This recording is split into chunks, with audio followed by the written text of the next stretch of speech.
Some families don't fight with fists. They don't curse you out or back you into a corner. They just find the one person who can't say no without feeling like they've done something unforgivable, and they build an entire architecture of expectation around that person's guilt. They call it love. They call it family. They call it, "You've always been so good with him." What they mean is, "You're free labor, and we've counted on that for years." Before we get into today's story, let us know where you're tuning in from. It always means something to hear how far these stories travel. If this is your first time here, consider subscribing. We don't flinch from the truth. Now let's get into it. I'm a freelance web designer. I work from home, set my own hours, and live in a one-bedroom apartment in Nashville, about 45 minutes from where I grew up. From the house in Knoxville where my grandfather, Chester, now spends most of his days in a leather recliner by the front window, watching the street like it owes him something. Everyone in the family calls him Granddad. He's 81. 18 months ago, he had a mild stroke, left side weakness, some speech slowdowns. Nothing that required a facility, but enough that my parents insisted he move in with them. Supervision, they said, peace of mind, he'd be around family. At the time, it all sounded reasonable. It stopped being reasonable fast. My brother Whit is an account manager. His wife Nola is in HR. They've got 2 kids in elementary school, a mortgage in a suburb east of the city, and a shared calendar so packed they refer to any free Saturday as a catch-up day. They live 40 minutes from my parents. I live 45. The math should have been split down the middle. It never was. The calls always came to me. Granddad's prescription needed picking up. His follow-up with the neurologist was Thursday, and could I drive him? The heating pad stopped working. He wanted something from the deli, and my parents were, quote, running around all day. They always were, running around, tied up, slammed, somehow never available for the one person whose needs ran on a daily clock. I never said no. I told myself it was because I loved him. And that's true, that part is entirely true, but if I'm honest, I also didn't say no because I'd seen what happened to people who did. Whit said no once about a dentist appointment pickup, and my mother didn't speak to him at full warmth for 3 weeks. Just this slight chill, this ambient frost. It wasn't a fight.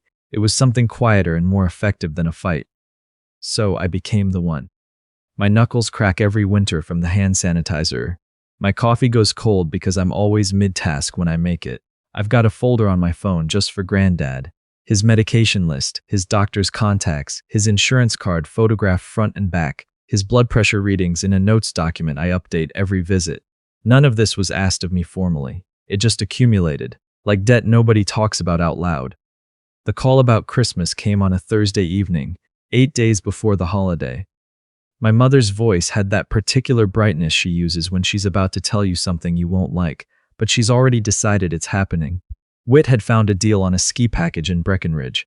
5 nights, all inclusive, a mountain condo they could share. Him, Nola, my parents, the kids. She hadn't mentioned it earlier because she'd been waiting to confirm the booking, which was now confirmed. They were leaving December 23rd, back the 28th. I waited a beat. I already knew what was coming next. She said Granddad would be fine at the house. He knew his routines. Everything was stocked. She just needed me to check in Christmas morning, make sure his meds were sorted and the fridge was in order. Just a quick stop. An hour, maybe 2. I told her I had plans Christmas morning, a drive up to a friend's place in Bowling Green, a commitment I'd made 2 weeks ago. She paused. Then she said, "Well, this is family." I said I'd think about it. She said, "I knew you'd understand. They're not the same sentence." I let it go. That night I texted my brother. He responded with a thumbs up and then nothing, no follow-up, no call. I sat with my phone in my hand for longer than I want to admit. I texted back, "Does it feel weird at all that we're leaving an 81-year-old man alone over Christmas?" He responded 40 minutes later, "Dad stocked the fridge, he'll be fine, it's a few days." I put my phone face down on the nightstand and didn't pick it up again until morning. 2 days before Christmas, I sent a single text to the family group. I said I'd stop by Christmas morning for a visit, not a caregiver shift. A visit, I'd stay 2 hours, maybe 3. I was not canceling my plans with my friend. My mother replied immediately, "Perfect, he'll be so glad to see you." Smiley face, red heart. Something about that word, perfect, made the back of my neck tighten, like a door closing somewhere I couldn't see. Christmas morning, I drove up I-40 with coffee in the cup holder and a bag in the back seat. a box of his favorite shortbread cookies from the Scottish bakery downtown, a new book on naval history, which he'd been working through since the stroke, a card. The kind of things you bring when you're visiting someone, not managing them.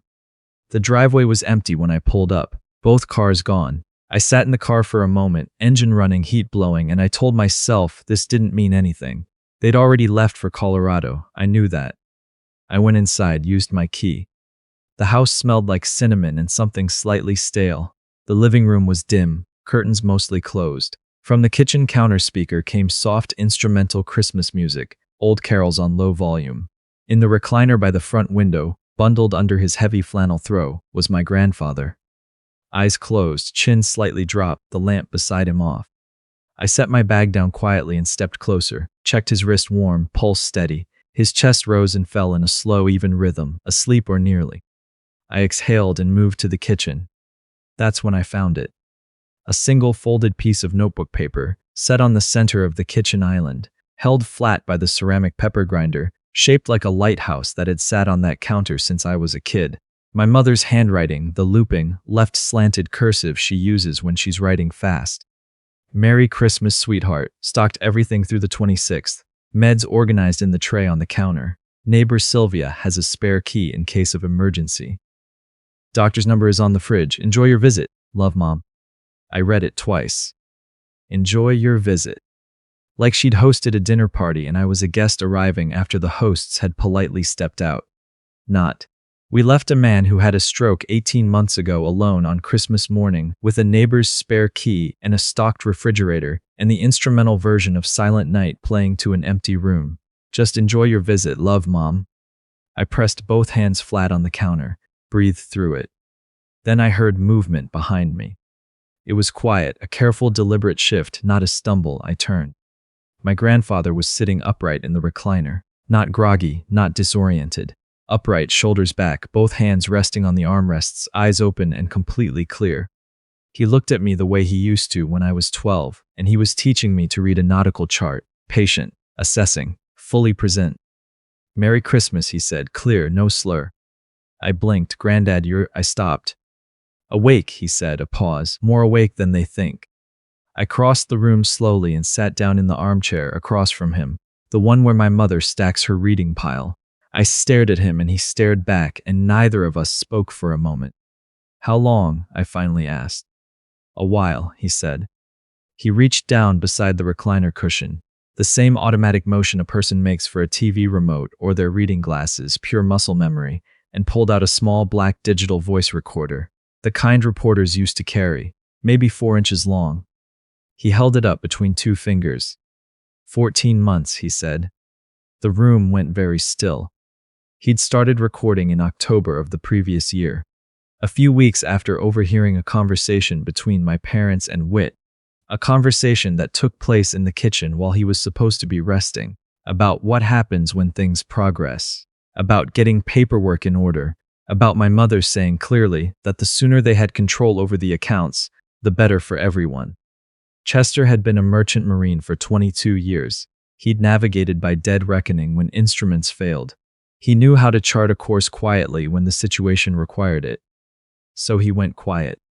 He let them talk in front of him. He slowed his speech down just slightly, let his responses come a beat or two later than they needed to, and the effect was exactly what he intended. They started treating him like he wasn't quite tracking. They said things they wouldn't have said to a room with a fully attentive person in it. He recorded all of it. My hands were shaking slightly as he handed me the device, 31 audio files, each named with a date. I pressed play on the oldest one.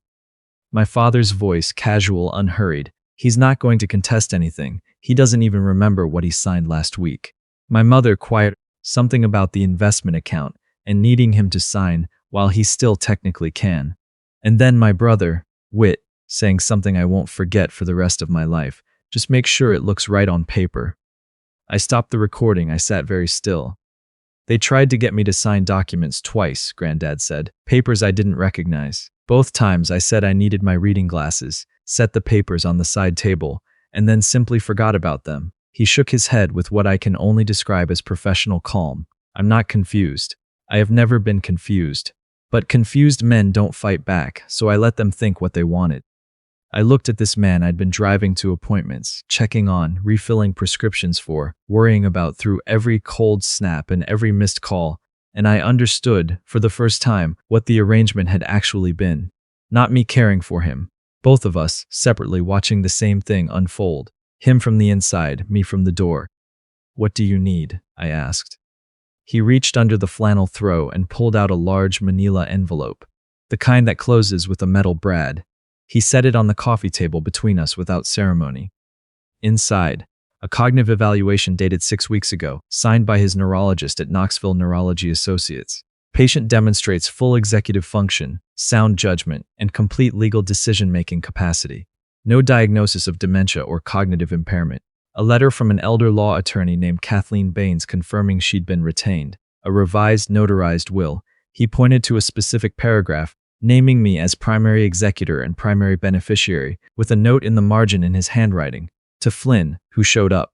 A financial power of attorney signed and witnessed, appointing me as his financial agent, not my parents.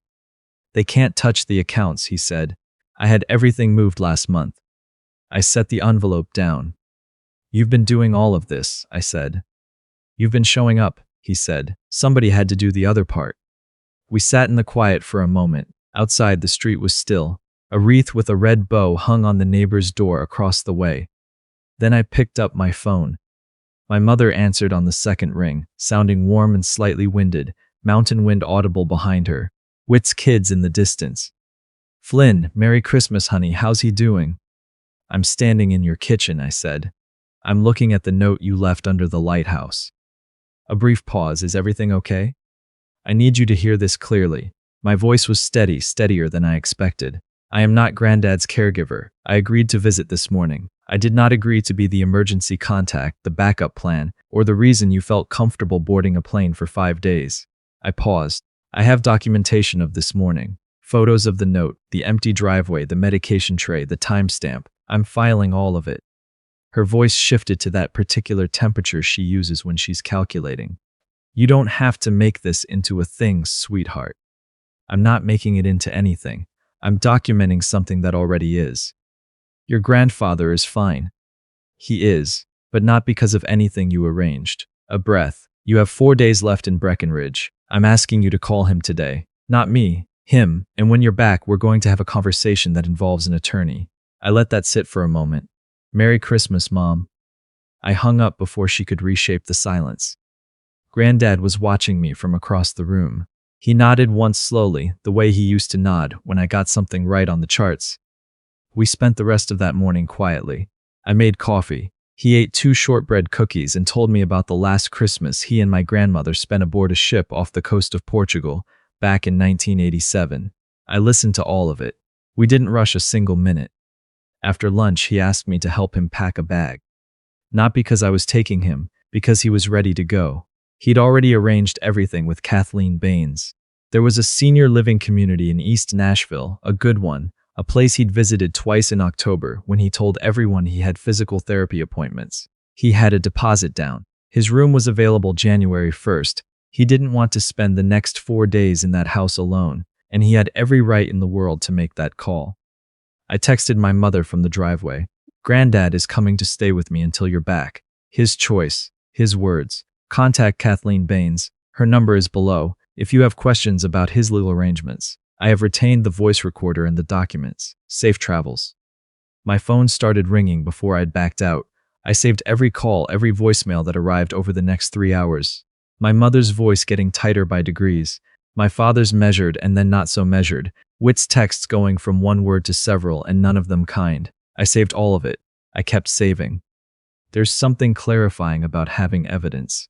You stop reacting because you're not afraid of being disbelieved.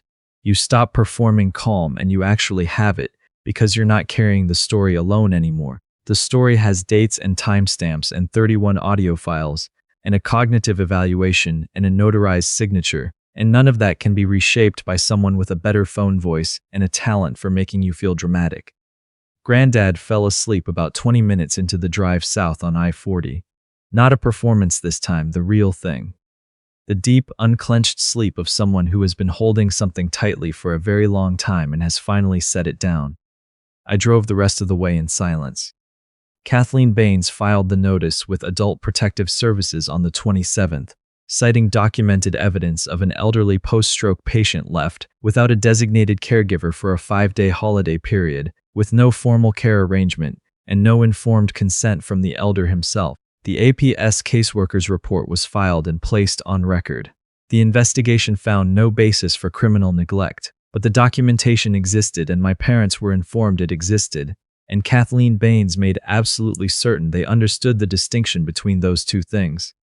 My parents came home on the 28th to an empty house and a voicemail from APS and a note on the kitchen island, held down with the lighthouse pepper grinder, that said, "Granddad is safe. He is with me. He is represented by counsel. His arrangements going forward are his own. He is not confused. He has never been confused." The conversation in January was the first honest one we'd had in years. My parents came in with the usual pressure and then ran out of road very quickly. There's a specific silence that happens when someone realizes the persons they thought was their contingency plan has been keeping a record. It sounds like nothing. It means everything. The financial accounts were protected. The cognitive evaluation made any guardianship pursuit impossible. Granddad moved into his room in East Nashville on January 2nd. I helped him unpack. He put up a framed photograph of his ship above the dresser, arranged his books on the shelf, and placed the voice recorder in the top drawer of his nightstand. "Habit," he said when he noticed me noticing. "Smart habit," I said. He laughed, a full laugh, unhurried, the kind I hadn't heard from him in months. The family noise faded gradually over the following weeks. A few more calls, a few veiled posts that went nowhere because I didn't engage. Whit sent a long text in mid-January that I read twice and didn't answer. My mother left a voicemail that used the word healing several times, in a way that sounded less like an offering and more like a negotiating position. I saved those too. Some families run on love, some run on convenience dressed up to look like love, and from inside the house the difference isn't always easy to see. But it becomes very clear on a Christmas morning when you walk into a quiet kitchen, find a note weighted down by a ceramic lighthouse, and turn around to find an 81-year-old man sitting fully upright in his recliner, clear-eyed, unhurried, ready, who has been watching and waiting and documenting, quietly, for over a year. He knew what he needed, he knew who would help, and he knew how to protect himself in a house full of people who had stopped seeing him as someone worth asking. Chester is 81 years old. He had a stroke. His left hand shakes slightly in cold weather. He sometimes loses a word mid-sentence and finds it a moment later. He is not confused. He has never once been confused. He just needed someone to finally pay attention. I paid attention. For the first time in a long time, that turned out to be enough.